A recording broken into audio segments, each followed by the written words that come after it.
Now this video is for Steve Klein on YouTube, or anyone that's curious about the brakes on a Farmall A, Super A, B, and BN. I believe it's also the same for the 100, the 130, and the 140. Now, of course, I have my tractor in pieces, transmission and all the pieces sitting here on the table. Now, brakes are real easy.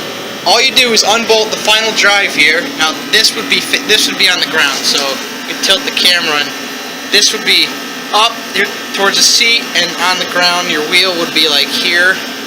And this is your brake band here. All you do is you unbolt the final drive from your transmission, and that's it. The brake's right here. The brake band is held in by a dowel right there, and all you do is you just slide it off and put a new one on. Now, it's the same on both sides, of course. You can't see this one because I still have I disconnected it. I left it on the axle tube and I disconnected it from the transmission, but it's the same thing. You unbolt the final drive, get into the brake band, replace. Now, there are two types of brakes on these tractors.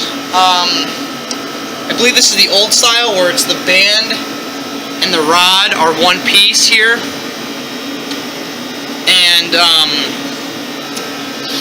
there's another style where you can keep the rod, I believe, and change the band. I'm not sure, but the disassembly is the same concept. You just unbolt the final drive, that's it. It's kind of a two-man job because these are very heavy. If you have an engine hoist or something, you can lift it off. But that's it. That's all it is. Just unbolt that and remove your band. Okay, Steve, you mentioned that you have a leaky, turn the Bruins down for a little bit, that you have a leaky left driver's side final drive, I believe you said. Let me guess. It's leaking onto your brake band and you did get crap brake response on the driver's side final. Yep. I got that same problem, and that's because of this. This is the bearing carrier for the differential. Now, there's a seal in there, and you can see mine's all torn up. Seal in there right here. It's pressed in. See how mine's all chewed up? That will cause the oil to leak onto the brake band, and you will get a crappy response out of your brakes. You can see all the slick oil I have on the drum here. Now, you also mentioned you're wondering how that fits in, how the final drive fits into there. Well, the final drive is just on this little spline right here. That's it. And it goes right into the transmission, through here, through the bearing carrier, and into the differential. You can, I don't know if you can see it in the video. Inside of the differential, it's splined as well for mating that to it. That's it.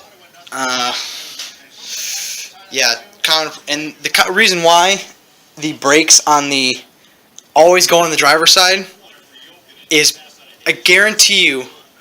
Actually, I haven't actually looked at the other bearing carrier for the other side, but I guarantee you both of these seals are bad on both of your carriers. The only thing is, the reason why the driver's side brakes always go out and not the other ones is because when this seal leaks, it leaks right on to your brake band. Now the other side, having the axle tube, Bruins just scored, hold on. Hell yeah. Alright. What was I saying? Oh, right. The reason why the brakes are always good on this side is because when those seals leak on the other side, it just leaks into the axle tube. It doesn't actually get all the way to the brake. That's why the drivers, and I think this happens in the Cubs too.